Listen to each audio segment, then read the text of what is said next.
নারীরা কিন্তু অগ্রণী ভূমিকা পালন করেছে, কিন্তু 5ই অগস্টের পরে আমরা দেখেছি আমাদের নারীদেরকে বিভিন্নভাবে সিস্টেমেটিক্যালি সাইড করে দেওয়া হচ্ছে। আমাদের যে ইনক্লুসিভ বাংলাদেশ, আমরা যে বিনির্মাণ এর স্বপ্ন দেখি, সেখানে আমরা চাই আমাদের নারীদের পুরুষের সাথে যে সম অধিকারের কথা বলা আছে সেই সম অধিকার যেন নিশ্চিত হয়। আগামী রাজনীতির তো আসলে 5ই আগস্টের পরে প্রেক্ষাপট চেঞ্জ হয়ে গেছে। দখলবাজির রাজনীতি, চাঁদাবাজির রাজনীতি, প্রভাব খাটানোর রাজনীতি তো এখন আর নাই। জেনজি কিন্তু এগুলো পছন্দ করে না।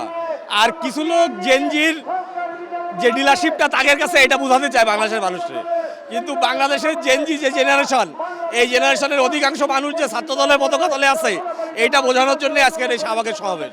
আপনারা কি মনে করছেন যে ষড়যন্ত্র করে ভোট ঠেকানো যাবে? ষড়যন্ত্র করে ভাই ভোট ঠেকানো যাবে না। ভোট নির্দিষ্ট সময়ে হবে এবং সুন্দর, সরকার যত সহযোগিতা করবে তত সুন্দর হবে, কিন্তু ভোট হবে।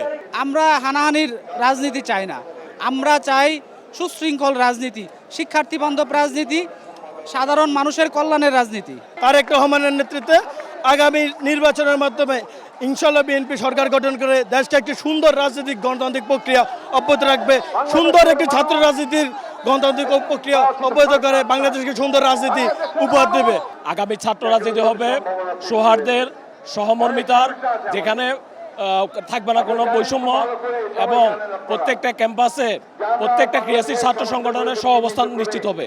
আমরা বিগত 10 মাসে দেখেছি একটি পক্ষ তারা গোপন আতাতের মাধ্যমে, গোপন তৎপরতার মাধ্যমে সবসময় দেশকে মব সৃষ্টির মাধ্যমে দেশকে অস্থিতিশীল করে রাখছে।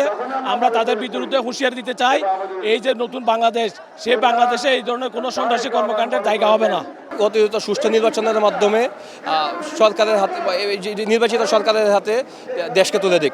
আমরা অবশ্যই সঠিক সময় এবং বাংলাদেশের মানুষ যেটি চায়, বাংলাদেশের মানুষের মতামতকে প্রাধান্য দিয়ে যত দ্রুত সময়ের মধ্যে সম্ভব একটি জাতীয় নির্বাচন আমরা চাই, এবং তার জন্য যা করণীয় আমরা জাতীয়তাবাদী ছাত্রদল সেটি করতে বদ্ধপরিকর। ছাত্র দল সবসময় সাধারণ ছাত্রছাত্রীদের নিয়ে রাজনীতি করে, ছাত্র দলের সাথে ছাত্র লীগকে মেলানো এইটাও আমার কাছে মনে হয় অনেকটাই ষড়যন্ত্রের অংশ।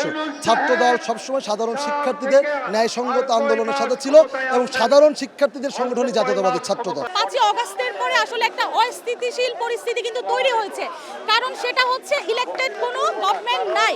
এখন বাংলাদেশে স্থিতিশীল পরিস্থিতি তৈরি করার জন্য আপনার আসলে একটা ইলেক্টেড গভর্নমেন্ট অবশ্যই জরুরি। গুপ্ত সংগঠন আসলে তারা একটা সময় হচ্ছে আওয়ামী লীগের সাথে আসলে গুপ্তভাবে থেকে যে রাজনীতি করে এসেছে, তারা কিন্তু এখনো সেই গুপ্ত রাজনীতি কিন্তু চলমান রেখেছে। এটা আসলে ম্যাচ যেই রাজনীতি, সেখানে আসলে সেটা গ্রহণযোগ্য না।